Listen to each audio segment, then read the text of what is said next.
Boa tarde, bem-vindos ao programa 40 Mais. Hoje vamos falar sobre um tema delicado, cheio de preconceitos, mas que se torna cada vez mais comum com a chegada da meia-idade. Estamos falando de mudanças no desejo, na atração sexual que homens e mulheres podem descobrir nessa fase da vida, principalmente após relacionamentos heterossexuais duradouros. Se a descoberta da homossexualidade é um tabu na adolescência, como ela é vista e principalmente sentida nessa fase da vida? Como homens e mulheres que constituíram famílias com pessoas do sexo oposto reagem ao perceberem uma mudança no seu desejo e nessa fase? E a relação familiar, como fica? O que fazer? Quem vai falar sobre o assunto e esclarecer as dúvidas para quem vive essa mudança é a psicóloga Márcia Tic. Boa tarde, Márcia. Boa tarde, Obrigado Gustavo. por ter vindo. Obrigado pelo convite mais uma vez. Fico feliz que cada vez que você vê ao programa é uma alegria receber, viu? Oh, que bom, isso é muito bom. Obrigada. Então, a gente estava conversando aqui no início aqui das atividades de hoje, que realmente é um assunto que ele é atual, né? É um assunto que realmente não dá para ser ignorado, porque é uma realidade hoje na nossa sociedade, mas que ao mesmo tempo é um tema que ainda é delicado, até porque existem tabus, eu brinco, dos dois lados, né? Existem tabus para quem sofre com essa angústia de não saber como revelar a sua vontade para o mundo, né? Como também existe o tabu da pessoa que está recebendo a informação, que ela também não sabe se ela fica feliz, se fica triste. Contente, Lógico, é aquela história, quando você vê uma pessoa mudando alguma coisa na vida para ser mais feliz, porque ela precisa, é lógico que todo mundo tem a tendência de falar, poxa, que legal, mas como é um assunto delicado, nem sempre isso é possível. Né? Sem dúvida. Tudo que se relaciona a sexo, sexualidade, até pela nossa herança judaico-cristã, ainda é recheado de tabu, tudo. A educação sexual para filhos, a adolescência dos filhos, a primeira experiência sexual para os filhos e para os pais, porque nesse momento também precisa de uma interação. E não que a sexualidade seja pública, ela é íntima e pessoal, mas tem alguns comportamentos que são necessários você desvelar para o mundo. Ser verdadeiro, como você acabou de colocar. Não sair se mostrando ou escrevendo na testa, mas não se esconder, porque o se esconder é que é dolorido. Me diz uma coisa, Márcia, lógico, eu não vou falar que é um fenômeno que está acontecendo, mas realmente nos tempos atuais a gente vê cada vez mais pessoas, inclusive publicamente, na mídia. Que nem tem necessidade. Sim, que eu acho que às vezes acaba sendo uma exposição em excesso. Mas é uma necessidade de afirmação, Sim. É um comportamento afirmativo para quem sempre viveu na sombra. Sim. Então tem alguns que vão mesmo, porque aí ajuda. É como um grito de independência. Ajuda o grupo todo que ainda sofre, sim, você colocou muito bem. Muitos preconceito, muito tabu, piadinha. Na própria televisão, são tão poucos os momentos que se tem, como esse aqui, de falar com seriedade de um assunto que é muito dolorido para a alma de uma pessoa. Então, você estava falando que ultimamente está crescendo. Sempre existiu. Desde a antiguidade tem relatos de homossexualidade, de vivências homoafetivas. Eu prefiro falar homoafetiva porque se você fala só homossexual, parece que o foco está todo no sexo. Sim. Mas nós estamos falando de pessoas que se desejam, mas que também se amam. Sim, sim. Tem afeto envolvido. Isso é novo também, viu, Gustavo? Eu me lembro que o primeiro homossexual que eu atendi como psicóloga era um senhor já de muita idade. Na época ele já devia ter uns 70 e poucos anos, então não deve nem mais estar vivo. Ele falava assim para mim, você é muito menina, entre nós não tem amor, ele falava. Entendi. Quer dizer, ele vem dessa escola, dessa vivência. Que era puramente a parte carnal, sexual sim, e não existia a parte afetiva relacionada. Negada, escondida, e de lá para cá tudo mudou demais. Por isso que, como você colocou, muitos homens ou mulheres, já na meia-idade, depois de viverem uma vida pseudo-heterossexuais, acabam assumindo a sua orientação do desejo real. Chega um momento que você quer ser feliz. Sim. Até assim, era justamente isso uma das coisas que eu estava pensando e elaborando aqui.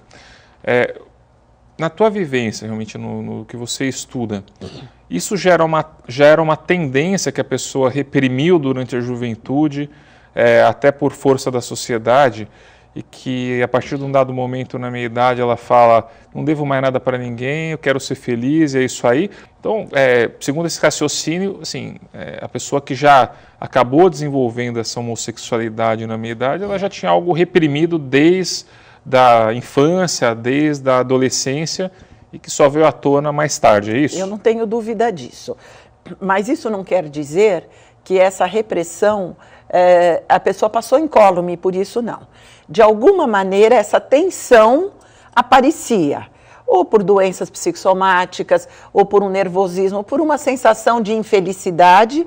E, por outro lado, eu também não vou dizer que, apesar de toda a sociedade já entender, já aceitar, essa aceitação e esse encontro com a sua verdade seja fácil. Eu acredito que até dentro dessa negação que existe em relação à homossexualidade, deve ter gente, inclusive, que se torna homofóbica. Sem dúvida, as reações são as mais radicais, porque é uma maneira de você esconder aquilo que te incomoda. Quando a pessoa se sente incomodada por isso. E gera muita dor, porque você fica entre a cruz e a espada, entre a tua essência, o desejo, porque o desejo é a nossa força, nosso instinto mais forte, mas também é o mais sensível. Sim. Apesar de forte, qualquer intervenção interfere no desejo. Então, essa pessoa é uma pessoa que viveu sempre pressionada, emparedada entre duas verdades, a verdade social que vem de fora e a sua verdade íntima. Inclusive, eu já vi exemplos de pessoas, já vi os mais variados exemplos também. Não existe regra. Em que, por exemplo, eu já vi pessoas que eram extremamente homofóbicas quando adolescentes, que se revelaram na idade adulta como homossexuais. E, na verdade, além de se revelar, desculpa, Gustavo, cortar, conquistaram uma liberdade. Sim, sim. Porque é um aprisionamento do desejo, é estar aprisionado dentro de si mesmo. Sim. É muito sério isso, porque eu não estou falando de desejo sexual, sim, eu estou falando de desejo de vida. Sim. É uma coisa íntima e pessoal, eu repito, não tem a ver com o sexo. Eu estou reprimindo o meu desejo sexual por este homem ou por esta mulher, então eu estou infeliz. Não é esse o desejo reprimido, é o desejo de ser verdadeiro, honesto consigo mesmo. Como eu brinco, eu já vi até um exemplo contrário. Às vezes, pessoas que foram homofóbicas e hostilizaram uma pessoa que se colocava como homossexual, alguma coisa por conveniência, no final a pessoa não era homossexual, era heterossexual, só que sofria bullying. Entendeu? Que é outra coisa que eu acho que o homossexual também sofre muito. Todos trazem isso na sua própria história, todos trazem. E foi até uma história curiosa, porque... Ele se fingiu ser da minoria. Não, na verdade, os homossexuais que eram enrustidos, nessa tentativa de negar, elegeram um pato e a fama foi ficando. Tá. A fama foi ficando, a pessoa não tinha como reagir. Passou a vida rotulada. Por quê? Porque as pessoas acreditam na apresentação, no trejeito, nos interesses. Sim. E o ser homossexual é uma coisa muito mais pessoal do que o que a sociedade vê. Sim. Sabe? Não são os trejeitos. É um homem sensível, principalmente com homens. Um homem mais sensível já é rotulado. E isso já é o preconceito. E é aquela coisa, né? Hoje a gente tem ainda uma sociedade que, eu brinco, apesar de a gente sempre falar o homossexual, o heterossexual, a gente tem aí entre as duas vertentes muitas possibilidades. Muitos tons de cinza. Muitas possibilidades. Mas se você for pegar 30, 40 anos atrás, a coisa era muito preto e branco, entendeu? Era o feminino e o masculino, o homo. Hoje nós estudamos a teoria queer, que tenta desconstruir estes muros que separam os gêneros. Sim. E não tem a ver com homossexualidade no sentido comum da palavra. Tem a ver com, inclusive, educação de filhos. Na Europa, no primeiro mundo, já tem escolas que educam meninas e meninos da mesma maneira, desmistificando o cor-de-rosa e o azulzinho, porque nós, na verdade, somos rotulados de hétero, por isso que o homo é o marginal, é o fora. Da hora que fez o ultrassom na barriga. Sim. O ultrassom disse, é um menino, porque fisiologicamente é um menino. E aí exige-se um comportamento daquela pessoinha totalmente adequado às normas ao masculino, do menino. E não necessariamente corpo e mente funcionam juntos. Que isso, inclusive, eu acho que foi reportagem, se não me engano, de alguma das revistas de grande circulação nessas últimas semanas. Eu lembro de ter visto alguma capa que era mais ou menos do tipo, eu nasci no corpo errado. Aí é de transexualidade, tipo. Provavelmente. Sim, mas eu lembro que assim, é um tema que a gente vê que vem agitando realmente a mídia, inclusive. E nessa levada, sabe, Gustavo, entra ainda o machismo, a questão do preconceito. Você falou de transexuais, eu achei muito interessante o que eu estou vivendo profissionalmente, porque eu atendo transexuais. E a minha maioria eram de transmulher, homens que sentiam que, apesar de fisicamente serem homens, eram mulheres na emoção, nos sonhos, nos desejos, que vai muito além do homossexual. E agora, por acaso, uma mudança, eu estou atendendo muitos transhomens, que são mulheres que nasceram corpo de mulher e se identificam com o sexo masculino. E uma coisa que eu notei muito interessante, quando eu atendo transmulher, a grande conflito, a dor, é a parte afetiva. Porque elas são mulheres, mesmo depois de operadas, então ficam perfeitas, se apaixonam por homens. Mas quando esses homens descobrem que elas percorreram este caminho, as rejeitam. Então, todas têm problemas afetivos, a grande maioria, para dizer a verdade. Agora que eu estou atendendo transhomens, eu estou vendo o oposto. Todos os transhomens têm companheiras. Repara como existe o machismo até nas minorias. Sim. Essa introjeção que a sociedade ainda tem. Então, nós não podemos gritar contra a sociedade. É que eu não quero, o machismo, ele foi muito mais... contundente, formador da sociedade. E colocado no âmago, realmente, da cultura do brasileiro, do latino, de um modo geral. Principalmente. Né? Do que, talvez, em outras sociedades, como sociedades europeias. E eu me referi a isso porque é uma coisa que mexeu comigo, essa constatação. Não existe machismo nas minorias. Existe, sim.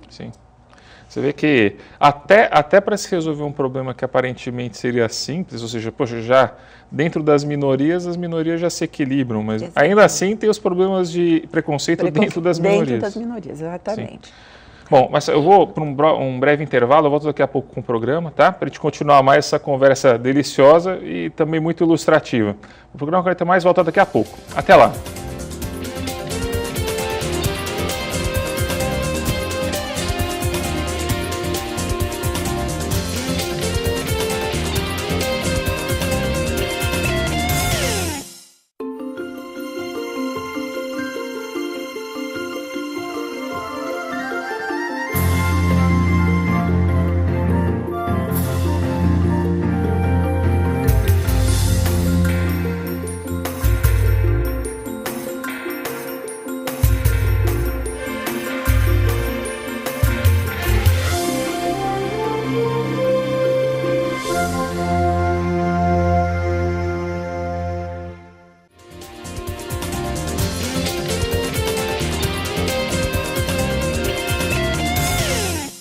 Estamos voltando com o segundo bloco do programa 40 Mais. Hoje falamos com Márcia Ticchi sobre o assunto homossexualidade na meia-idade.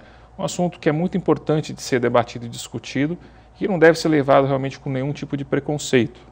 Bom, Márcia, a gente estava falando como é essa transição ou como que é o aparecimento justamente dessa homossexualidade numa pessoa que na sua juventude era hétero ou não se mostrou, e hoje ela tem um comportamento assumido homossexual, ou não, às vezes não é nem assumido, mas pelo menos para ela isso ficou definido como sendo homossexual.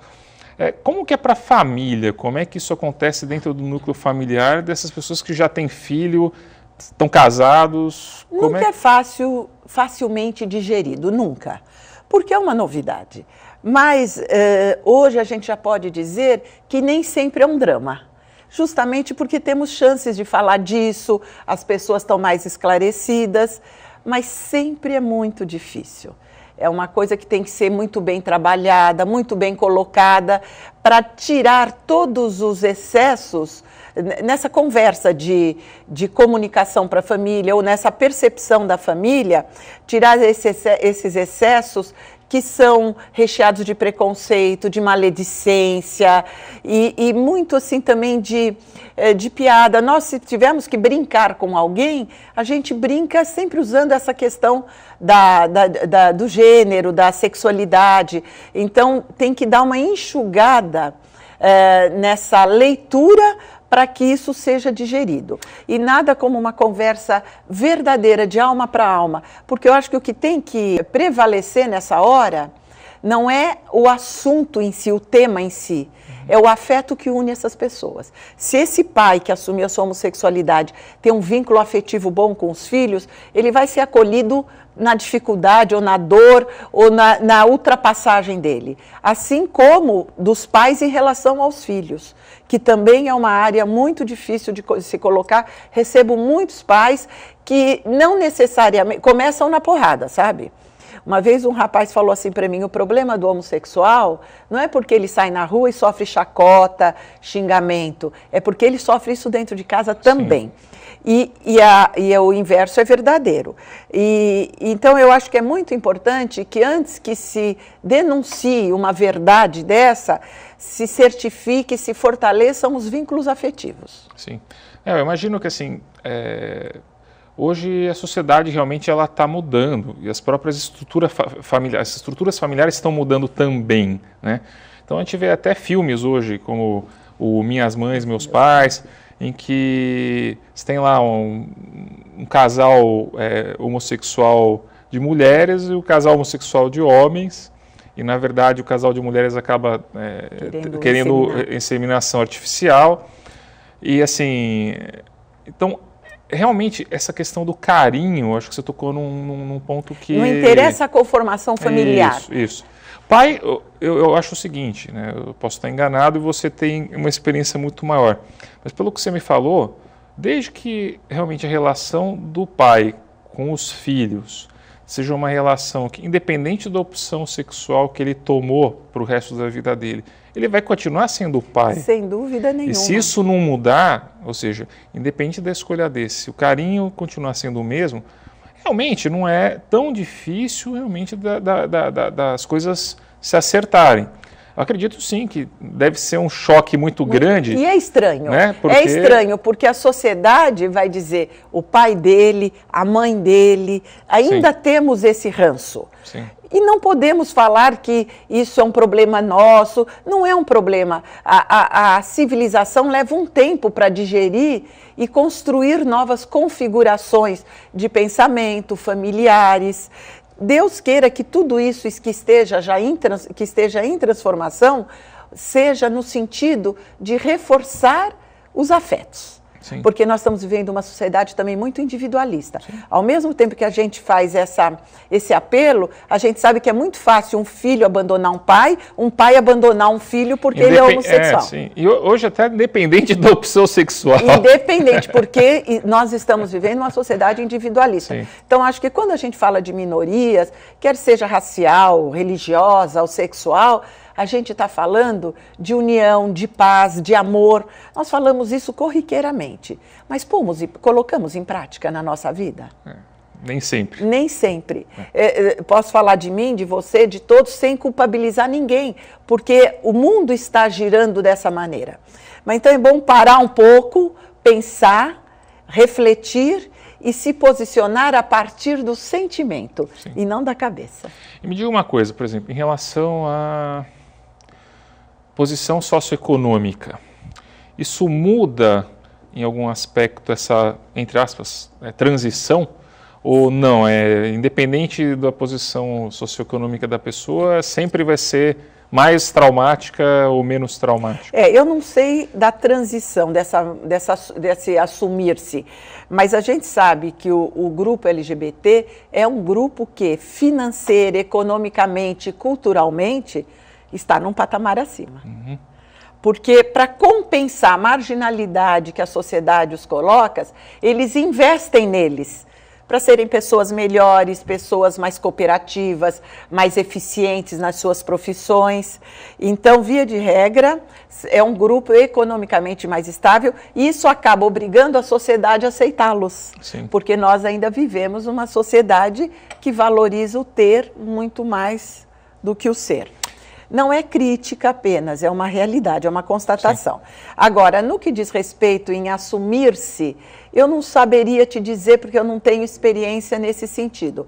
Mas a gente também sabe que quanto menos qualificado financeira, socialmente, maior a discriminação do homossexual. É uma coisa que também se vê muito, é o seguinte, a figura do homossexual geralmente é uma figura jovial. Só que o tempo passa. Né? O jovial perto dessa homossexualidade festiva. Isso. Sabe? Festinha, arco-íris, a vida então, é uma festa. E não é necessariamente como que fica assim. O lado psicológico do homossexual quando a festa acaba? Pois é, quando se detém, se estrutura a homossexualidade apenas na festa, realmente dá um vazio interior também. Não é só eu corresponder ao meu desejo que eu sou feliz. Eu tenho que corresponder ao meu desejo e me construir como uma pessoa. Lógico. Agora, hoje nós vivemos, tenho amigos, N amigos homossexuais, cada um mais eficiente na sua profissão, realizados. E numa roda estamos todos juntos e ninguém vai identificar quem é o homo, quem é o hétero, quem é a lésbica e quem não é lésbica. Uhum. Porque aquela pessoa, antes de ser um homossexual ou um heterossexual, ela é uma pessoa realizada. Sim. Isso é muito importante, investir na realização pessoal, mas o conflito, a dor de estar vestindo uma roupa apertada, quer dizer, sendo o que não é, muitas vezes impede esse encaminhamento da vida. Sim. Isso a gente também sabe, dá uma certa paralisia, a pessoa fica paralisada na sua dor. Eu não sou isso, eu sou aquilo, eu não consigo dizer para todo mundo, então eu não sou nada. Sim. Então é muito legal quando existe o acolhimento familiar. Se não tem, hoje nós temos atendimentos até nos municípios gratuitos para dar apoio psicológico para que essa pessoa, antes de qualquer coisa, de sair do armário, que é uma expressão que eu detesto, por sinal, ela se reconheça como uma pessoa que é válida, útil e necessária para a sociedade. E hoje, assim, os homossexuais, eles reconhecem hoje que algumas vezes eles precisam de um apoio psicológico? Ah, sem dúvida, né? Talvez mais do que os héteros, viu? Sim. Mas porque eles sabem que tem um ângulo da vida deles... Que está mal resolvido. Que está mal resolvido ou que foi difícil. Desviando um pouco o assunto, mas entrando no outro tabu, né? Mas transpondo para o homossexual. Hoje a sociedade, a gente vê muitos exemplos que são, às vezes, tabus de pessoas muito jovens tendo relacionamento com pessoas bem mais velhas. Isso também deve acontecer com, às vezes, o homossexual. É tudo igual. E, assim, é igual ou existe algum agravante que... Não, é igual. O único agravante é que, às vezes, um homossexual muito jovem e desestruturado pode se permitir ser usado por alguém mais velho, às vezes até uma amiga mesmo, ou um amigo, não necessariamente um parceiro. Mas dentro dessa diferença que você colocou de idade, nós vivemos uma época de diversidade. O leque é muito grande agora de possibilidades de se viver bem. Sim. Então eu gosto sempre de reforçar essa questão da identidade. Trabalhar a minha identidade. Quem eu sou, o que eu quero, para que eu existo. Independente das minhas escolhas, da minha cor, da minha religião e da minha orientação sexual. E, inclusive, assim, uma coisa que você falou, eu presenciei na época da faculdade algumas pessoas que eu demorei para entender o que acontecia na cabeça delas. A gente brincava, às vezes, entre os amigos na faculdade, que tinham na turma os heterossexuais, tinham alguns que eram homossexuais assumidos, né? Isso numa turma de 120 alunos de uma faculdade de medicina. Mas tinha uma parcela dessa turma que a gente brincava que eram os assexuados. Ou tímidos. Mas eram assexuados que hoje eu entendo como o que você falou. Muitos desses que eram assexuados, na verdade, eram pessoas que já tinham esses traços de homossexual, mas é aquela história, no conflito ele preferia não ser nada do que ter que lidar com aquele problema. Tanto que muitos desses que eram, entre aspas, rotulados como assexuais, na maturidade se mostraram homo. Ou talvez não se sentiam alimentados ou com permissão para tanto, às vezes de família, no próprio grupo. Mas você sabe, Gustavo, que hoje a gente considera o assexuado como mais uma orientação sexual. Sim. Não necessariamente todos precisam ter sexo. Sim. Todos nós precisamos de sexualidade, que é esse nosso vínculo com a vida, com a alegria, com as emoções. Mas o sexo, viver a vida sexual, o genital, a parte genital, tem pessoas que não gostam, não querem bem e não fazem questão. Lógico. Então, também é mais uma parte desse leque da diversidade. Sim. Bom, a conversa está ótima, o tema é muito extenso. Tenho certeza que o pessoal em casa vai ficar cheio de dúvidas, que a gente vai ter o prazer de mandar depois para você para eu respondo ter uma orientação, tá? E assim, realmente o pessoal em casa não tenha nenhuma prurido em fazer as perguntas, porque esse é um tema que é muito importante de ser discutido nos dias de hoje. Não dá mais para evitar olhar de lado e fazer de conta que a coisa não está ali para ser resolvida. Eu acho que o tema principal da nossa entrevista de hoje foi que, independente da escolha que a pessoa tenha, ela tem que ser feliz. Exatamente. Só que para ser feliz ela tem que assumir o que ela é, né? Bom, o programa 40 Mais ele fica por aqui, volta no próximo sábado às 14h30. Até lá!